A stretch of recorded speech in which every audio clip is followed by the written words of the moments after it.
Good morning and welcome to Kila Chari Torah's daily review of Hilchos Pesach, the laws and customs of Passover for Monday, March 28th. We need to discuss charoses today. Charoses should have a thick consistency, should be prepared Erev Yom Tov. If you forgot, you can make it on Yom Tov, but we have a problem this year of challenge this year, I should say, of Shabbos.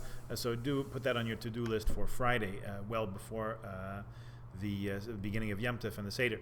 It should have a thick consistency to recall the mortar from which our ancestors had to make the bricks and stick the bricks together to build the pyramids and all that.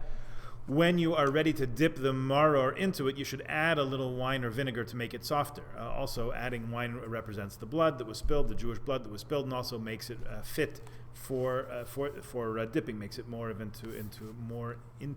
dip. The charoses should be made from fruits that symbolize the Jewish people. Let's pause right there and let's say, however you make charoses, that's good. You have a recipe from your bubby, from your aunt, that you found in a recipe book once upon a time, that's good. Let's just give some examples of some different fruits that different communities use. The suggestion being here that some of the fruits are mentioned in connection with being symbols of the Jewish people. The fig tree has produced green figs, it says in chapter 2 of Song of Songs. So using figs is something some people do. Nuts, because it says nuts, because the Jewish people are nuts. I know what you're thinking. I went down to the garden of nuts, also from Song of Songs. I know, sounds like some crowds I've been in, I know.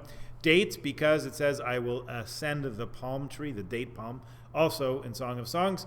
Pomegranate, because it says we're like a slice of pomegranate. That's also from Song of Songs. But we know the famous saying that every Jew is full of mitzvahs, like a pomegranate is full of seeds. Apples, certainly also from Song of Songs, where the Jewish women gave birth to children, many children without pain. And almonds, shkedim, because HaKadosh Baruch Hu, our holy and blessed one, watched diligently, shakad, is the verb there, to end our bondage. So those are a number of fruits we could use. Some people make them raw. Some people cook the charoses to give it a pastier consistency. Whatever you do is good. There is a suggestion here to put spices in it that look like straw, like cinnamon and ginger that are not very finely ground. They have sort of straw-like strands in them to recall the straw that we used to knead into the mortar. On Shabbos now, this is talking about a regular year. This particular year, first Seder falls on Friday night, so all the preparations, any possible preparations we can do for the Seder before Shabbat enters and Yom Tov enters, before we start the Seder, is good, because we don't want to be grinding, chopping, or doing other things that we should not do on Shabbos. Even though it's in the honor of Yom Tov, we still try to prepare ahead of time.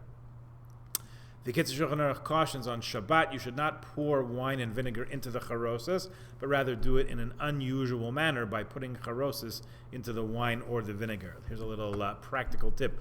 If you spill some wine into the little plate that's underneath your wine cup, so that's a good place. You can put some of the charoses. You're putting it into the wine. According to this, you are good and Sabbath compliant. Also suggests that the salt water that you're going to do the first dipping of karpas, this vegetable, whether it's parsley or potato or onion or endive, whatever you use, even when Yom Tov doesn't occur on Shabbos, but on this year it does, should be prepared before Yom Tov. If you do prepare it on Yom Tov, do it in an unusual way, again, by pouring the water first and adding the salt later, if that's the way you normally do it. So do it the opposite way.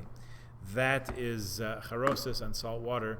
That's our halacha for the day. So, see you again tomorrow. Please join us then. Have a good day.